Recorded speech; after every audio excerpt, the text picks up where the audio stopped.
नमस्कार और the deep dive में आपका स्वागत है। नमस्कार।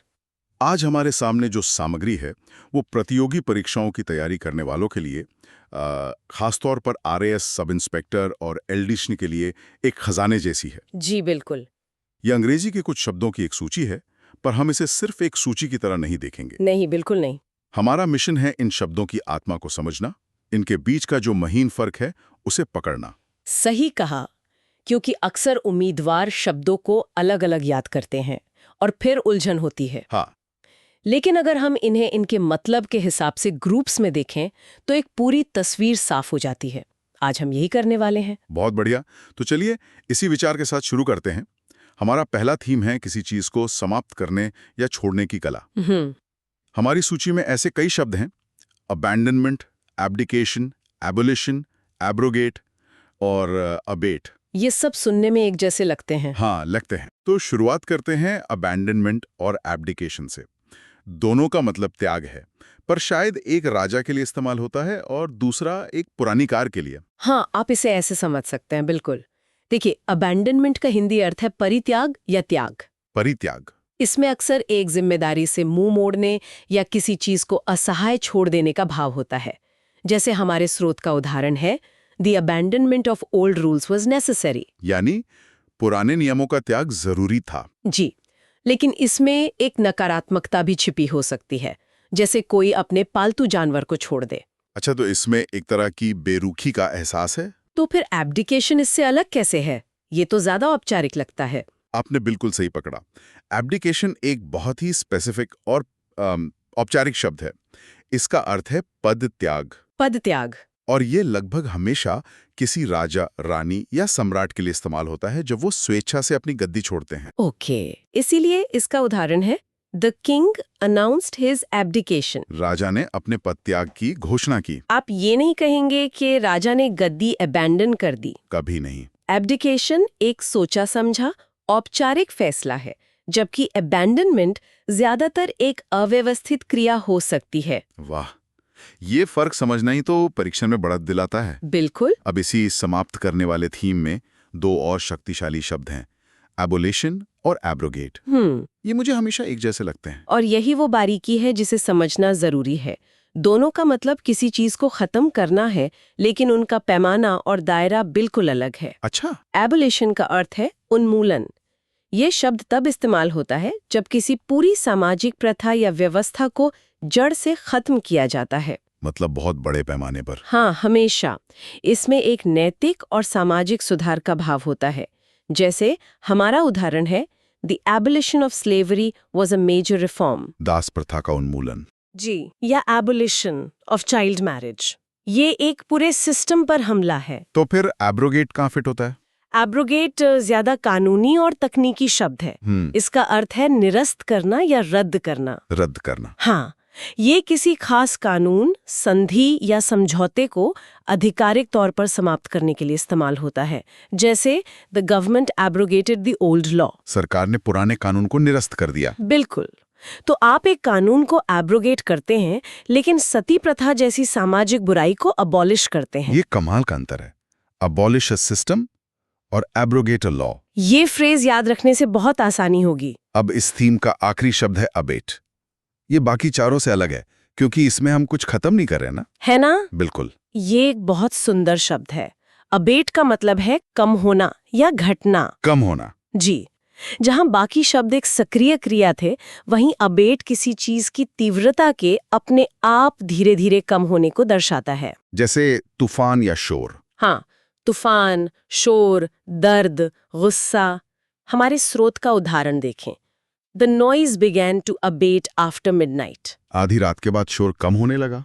मतलब किसी ने शोर बंद नहीं किया, वो खुद ही शांत हो गया। बिल्कुल, ये एक प्राकृतिक प्रक्रिया जैसी है। तो समाप्त करने के इन 5 तरीकों को हमने समझा। चलिए अब कानून की दुनिया में चलते हैं। हाँ, और ये शब्द अखबारों में बहुत आते हैं, इसलिए परीक्षा के लिए बहुत महत्वपूर्ण है।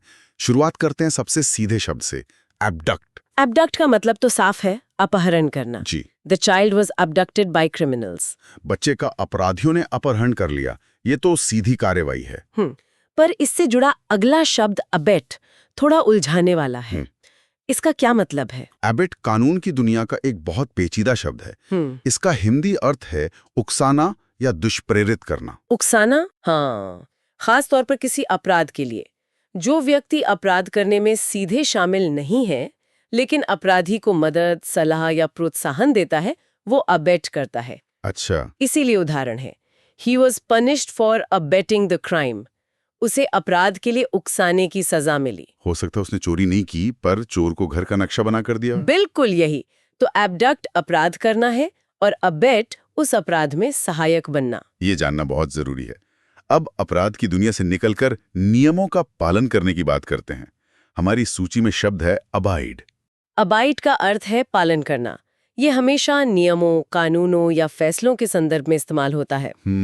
इसकी खास बात यह है कि इसके साथ अक्सर बाय प्रीपोजिशन लगता है, अबाइड बाय। अच्छा, अबाइड बाय। जी, जैसे उदाहरण में है, citizens must abide by the law.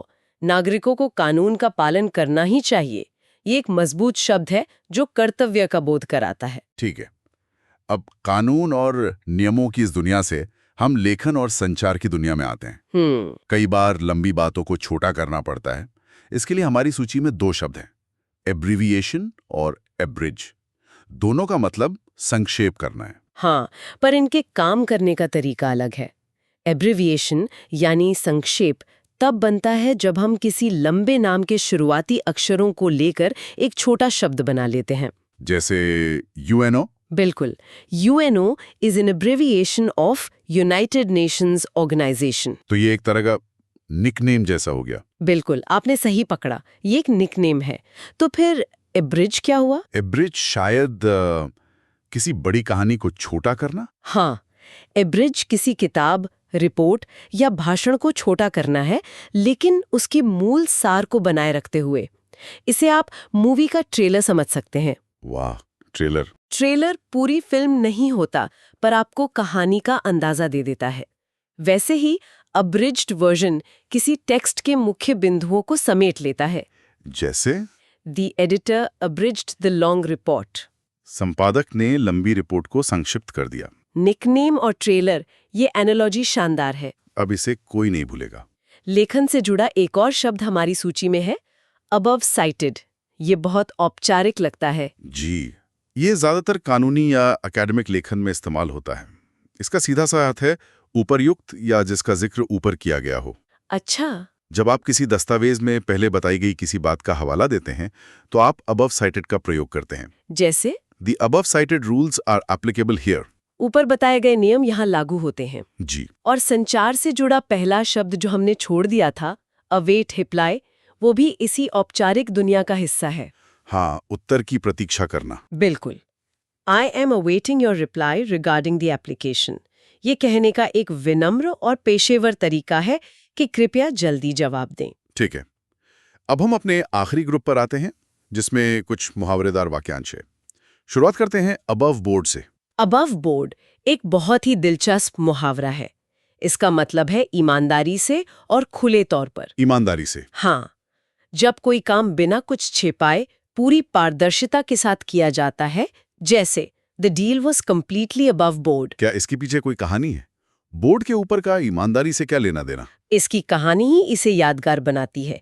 ये मुहावरा पुराने जमाने में ताश के खेल से आया है। ताश के खेल से? हाँ, अगर कोई खिलाड़ी अपना हाथ टेबल यानी बोर्ड के नीचे रखता था, तो माना जाता था कि वो धोखे से पत्ते बदल रहा है। अच्छा। इसलिए नियम था कि सभी खिलाड़ी अपने हाथ हमेशा अबव बोर्ड यानी टेबल के ऊपर रखेंगे। वहीं से ये ईमानदारी का प्रतीक बन गया। वाह, ये तो कमाल की जानकारी है। अब ये शब्द हमेशा के लिए याद हो गया। इसी से मिलता जुलता एक और वाक्यांश है, अबव पार। पार का क्या मतलब है? पार एक मानक या औसत स्तर को कहते हैं। तो अबव पार का मतलब हुआ औसत से बेहतर। औसत से बेहतर। जब किसी का प्रदर्शन या कोई चीज उम्मीद से अच्छी होती है, जैसे his performance was above par. और हमारी सूची का एक आखिरी शब्द है अबेयंस। ये मुझे हमेशा थोड़ा मुश्किल लगता है। क्या ये पोस्टपोन जैसा है? ये न तो पोस्टपोन्ड है और ना ही कैंसल्ड, बल्कि दोनों के बीच की स्थिति है। अबेयंस का मतलब है अस्थायी स्थगन। अस्थायी स्थगन। जब किसी योजना या नियम को अनिश्चित काल के लिए रोक दिया जाता है, लेकिन उसे खत्म नहीं किया जाता। अच्छा, मतलब उसे ठंडे बस्ते में डाल दिया। बिल्कुल, ये सबसे सही हिंदी अनुवाद है इसका। प्रोजेक्ट रद्द नहीं हुआ, बस इन अबेयंस है। जब विवाद सुलझेगा तब काम फिर शुरू हो सकता है। इसीलिए उदाहरण है the plan is kept in abeyance. जी। तो आज हमने इन 15 शब्दों को सिर्फ पढ़ा नहीं, बल्कि उनके ग्रुप्स बनाकर उनकी तुलना करके समझा। उम्मीदवारों की सहूलियत के लिए क्या हम एक रैपिड फायर रिकैप कर सकते हैं? जरूर, ये सारी जानकारी को मजबूत करने का सबसे अच्छा तरीका है। चलिए, आज सीखे गए सभी शब्दों और उनके मुख्य अर्थों को जल्दी से दोहराते हैं। चलिए। अवेट रिप्लाई, उत्तर की प्रतीक्षा करना, अबैंडनमेंट, परित्याग, अबेट, कम होना, अब्रीविएशंस, संक्षेप जैसे यूएनओ, एब्डिकेशन, तदत्याग राजा द्वारा, अबडक्ट, अपहरण करना, अबेट, अपराध के लिए उकसाना, अबियंस, अस्थायी स्थगन या ठंडे बस्ते में, अबाइड, पालन करना नियमों का, अबव बोर्ड, ईमानदारी से, अबव साइटेड, उपर्युक्त यानी ऊपर बताया गया, अबव पार, औसत से बेहतर, एब्रिज, संक्षेप करना किसी टेक्स्ट का, और आखिरी एब्रोगेट, निरस्त करना किसी कानून का। शानदार। तो आज की हमारी इस चर्चा का सबसे बड़ा सबक ये है कि शब्दों को अकेले नहीं बल्कि उनके साथियों के साथ समझना चाहिए, है ना? बिल्कुल। भाषा सिर्फ शब्द नहीं है, ये संदर्भ और बारीकियों का खेल है, और जो इस खेल को समझ गया वो किसी भी परीक्षा में सफल हो सकता है। और इसी विचार के साथ हम अपने सुनने वालों के लिए एक सवाल छोड़ जाते हैं। आज हमने शब्द अबव बोर्ड की कहानी सुनी।